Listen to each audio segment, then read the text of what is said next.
Hey everyone, welcome to this video of the Pokedex Demo. The Pokedex is something I created for a class called Web Service Design, and the purpose of the class was to have our program communicate with an API and get useful information from it and arrange it in some sort of interesting way. So what I did was I created a Pokedex, and so if you have pulled the Pokedex now, then you're seeing this, and so we can go ahead and get right into it. Just to note, there are some dependencies that the Pokedex has that are much easier to get on Ubuntu, but just make sure that you'd have to have those dependencies if you want to run this program.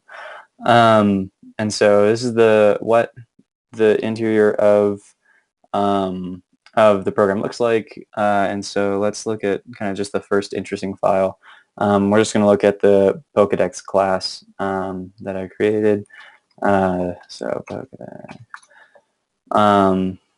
And so this is the Pokedex class, and this is kind of where the Pokemon information will be arranged, but not necessarily on the client side. And so this is just kind of more of the back-end stuff. So what the class first does is when it is started, it will make a call to the API and do this method called setAllPokemonDictionary.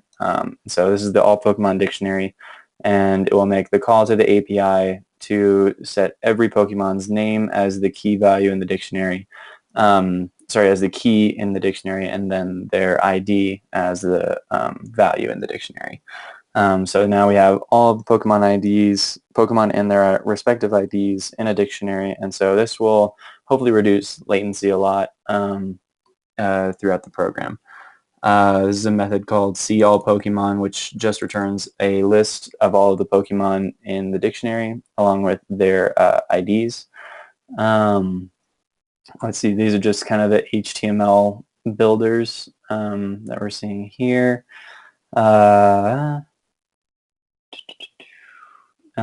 see, so this is the Pokemon info, and this is where all of the things like their name, their IDs, height, weight, and then stats are all organized, and then returned as a tuple, as a list of tuples. So if you ask for multiple Pokemon, it'll give a list of all of those tuples. It'll give all those things as a list. And and then if we keep going down, this just kind of keeps formatting all the stats. If we are to get to the moves, the get moves method here, this separates the different moves into different lists based on how the Pokemon will learn them. So the Pokemon will learn the move based on leveling up, or based on what's called a technical machine, or via a tutor. And so it'll arrange those into 3 different lists. This get all moves dictionary is not being used. Obviously there's a parameter missing, mostly because this would actually get every single piece of information pertaining to every move based on a Pokemon that you search for. And so this really added to latency a lot.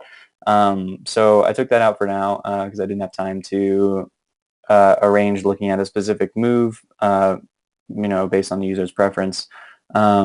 But hopefully in the future that can be a feature that can be added, would be seeing an individual move and kind of all of the information behind it, like accuracy and power, and things like that. Let's see, and so format moves, Pokemon generation. This is just kind of hard-coded separating the Pokemon into generations based on their ID number. That was just something I had to do to make sure that that was correct. And then finally we get to the method of getting the Pokemon picture. So this method makes a call to Cerebi.net, and Cerebi.net actually holds all of their Pokemon images on their website in this format.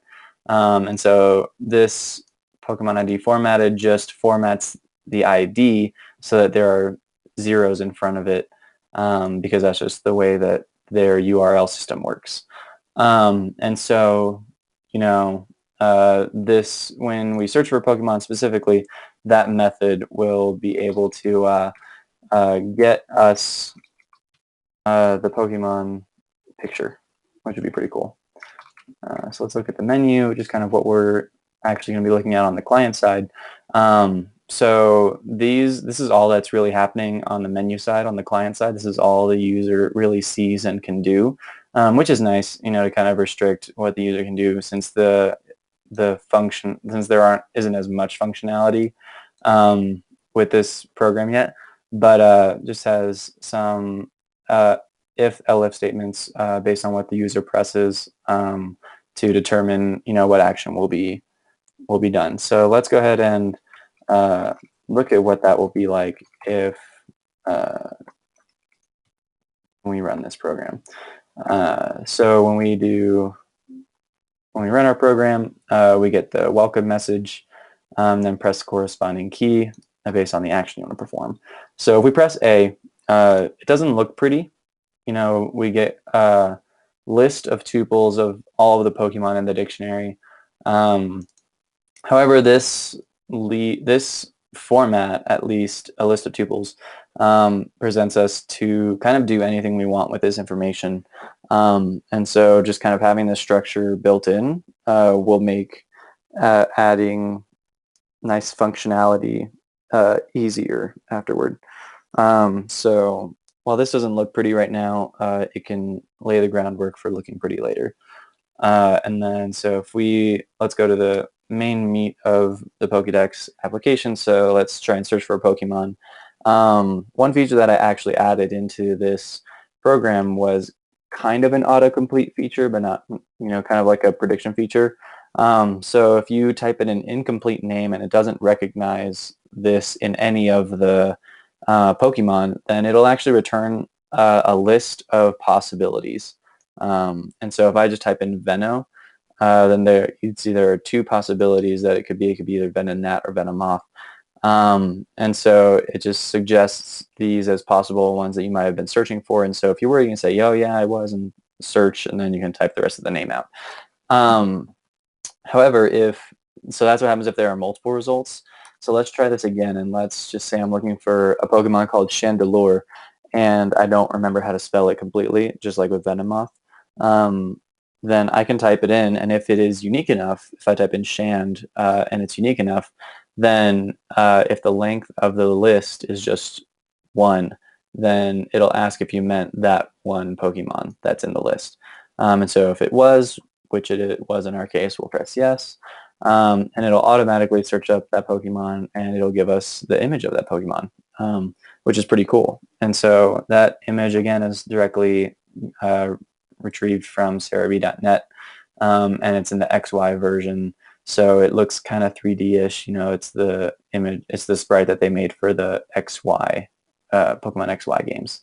And so over here, back in the terminal, we see that we have a lot of information. Again, not very pretty, but hopefully this in the future can be formatted to something that is a lot more pretty. So we have our Pokemon tuple of the name, ID, types, stats here, and then our 3 lists of moves. So these are our moves that we learn based on the level. These are the moves that Chandelure learns based on the technical machine, and these are the moves that Chandelure learns based on the tutor. And then finally, Chandelure is from Generation 5. And yeah, so that's all the information on Chandelure. So now we can get into kind of one of the biggest known bugs of my program. So if I were to click X on the image, we go back to the menu, and that's how we can keep going. If I try to search again for another Pokemon, let's say I actually want to search for Venomoth this time. If I search for it, it'll get all the information, but then we're going to get a segmentation fault.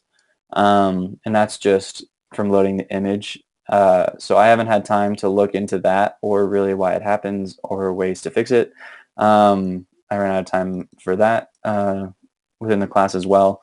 But this would obviously be one of the first things to fix with the program, followed soon by just making this output look a lot nicer. I think once those two things are done, then maybe generating somewhat of a UI will be in the very near future of one of the additions that we can make. But other than that, this is where the program's at right now.